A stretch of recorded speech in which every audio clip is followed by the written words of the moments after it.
Excellencies, colleagues, ladies and gentlemen, it's a pleasure to join you this morning virtually for the 10th edition of the OECD Forum on Green Finance and Investment. And what I want to concentrate my talk on today is a product that we launched at COP27 through a partnership with many of our stakeholders from the government, from private sector, from the international financial institutions, philanthropy, as well as think tanks.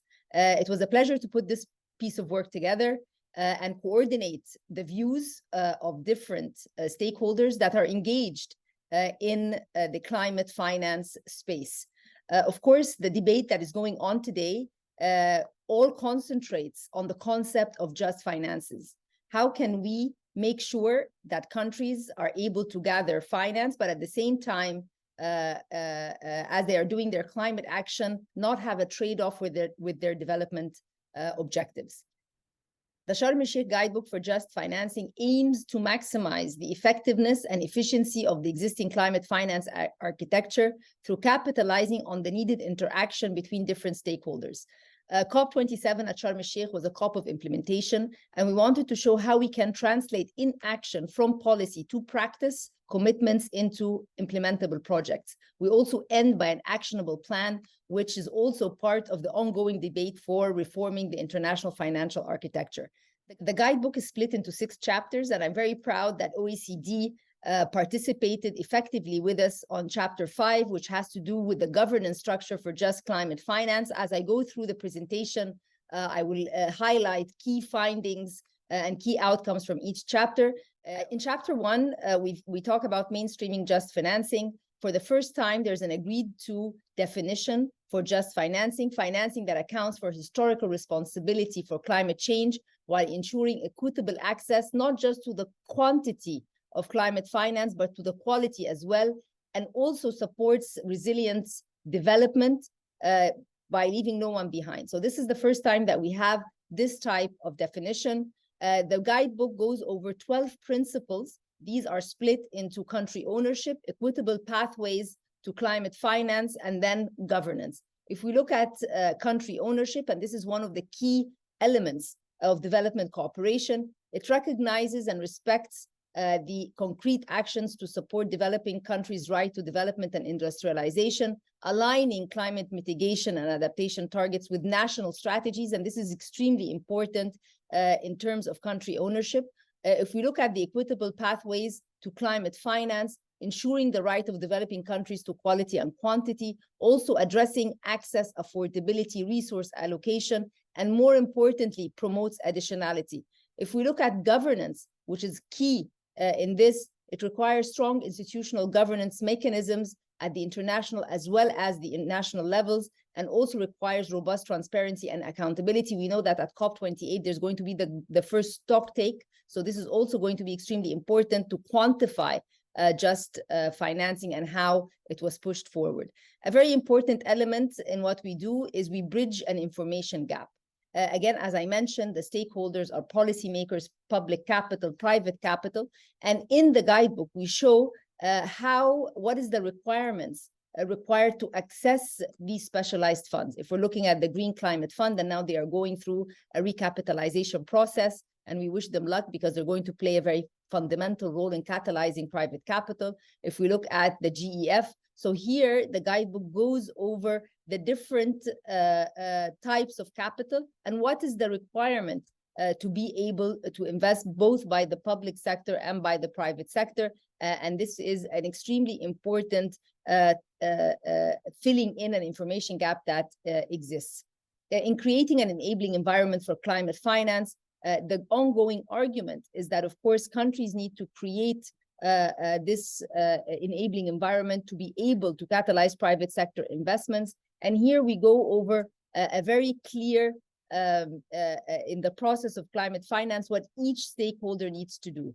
The pipeline for projects, what should we expect from private sector, what should we expect from government.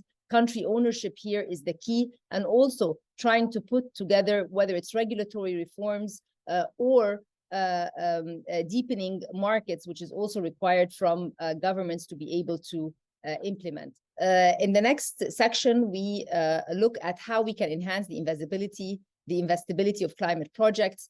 And here the challenges come from the need to create the enabling environment, because there are supply side issues related to impact measurement, related to the development risks, and many others. Also, investor sentiment is extremely important. On the demand side, we have market size, we have credit worthiness, we have upfront costs, country risk.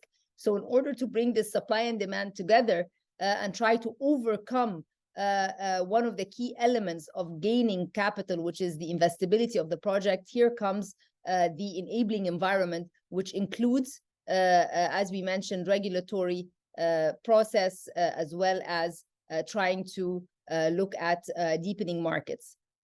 In the following chapter, we look at catalyzing private capital. How does that happen in action? Blended finance is key, and OECD is doing fantastic work when it comes to blended finance, its definition, how it works, how we can actually increase it at a time when it's needed most. And here, philanthropic capital is coming in, very forcefully. We say it's the prominent P. When we take a look at this at the beginning, they can come in the grant section where the preparation for projects takes place. Then there's the blended development finance, where we have the different levels of maturity in the project, and where the blended should come in, where the private and commercial should come in. And this provides a very important input for the design of the climate finance in itself. Then, in the next chapter, we provide examples of country platforms. And Egypt, during COP27, we launched our country platform for the nexus of water, food, and energy. NUEFI brings together several of our international partners, and it's a stakeholder engagement where we have debt swaps, we have grants, we have concessional finance, we have technical assistance from IRENA and many others. So it's a very important platform. It's country-led, country-owned, and at COP28 we are going to show the results. But this is when we look at the actionable agenda and the recommendations that are needed. Mainstreaming just financing, a very important concept. It needs to be across activities that align global climate agenda targets with national development objectives. Another important recommendation, creating an enabling environment to incentivize the private sector engagement in climate action. Also generating a pipeline of high projects.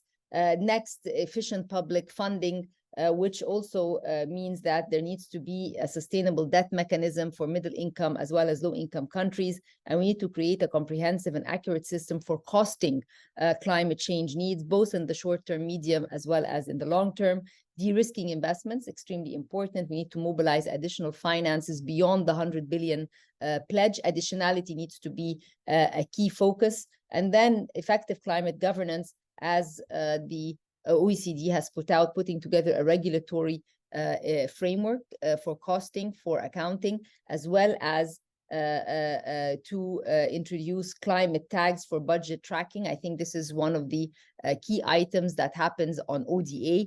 It is also very important that we generalize this when it comes to climate finance. A lot of food for thought, and there's again, just to conclude, national priorities need to come hand in hand with the global priorities. Country ownership is key. The second is that types of capital, or there's supply of capital, there's a need, but there needs to be a supporting environment to be able to bring those together. Third, there's so many initiatives related to climate finance out there. Here we try to bridge that information gap and provide risk versus return on the different capital providers, and ensure that, and all of this is to ensure that development and climate come hand in hand in an actionable way, where we go from policy to practice, and that each stakeholder has a role that is required for the whole system to work. Thank you very much for your attention, and it's a pleasure to have joined you at this panel.